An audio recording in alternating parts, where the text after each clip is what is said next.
First Lady Jill Biden tore into White House staffers after they failed to cut off President Biden's second solo press conference in January, when her husband kept taking questions even as then Press Secretary Jen Psaki signaled to the president to wrap it up, according to a report.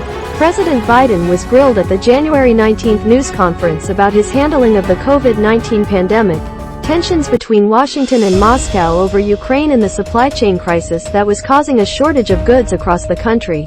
First Lady Jill Biden tore into White House staffers after they failed to cut off President Biden's second solo press conference in January. She pointedly asked the group, which included the president, why nobody stepped in to stop it.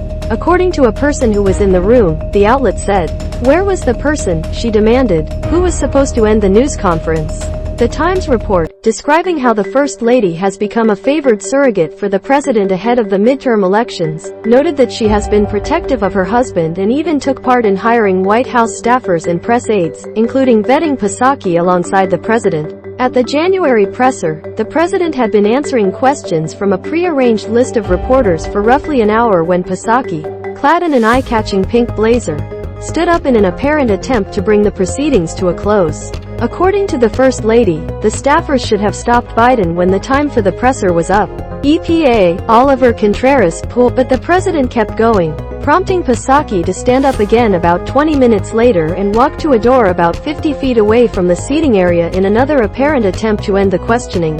A short time later, the president asked his audience, which was limited to 30 reporters due to the pandemic, but was not asked to observe social distancing guidelines, how long they wanted him to continue.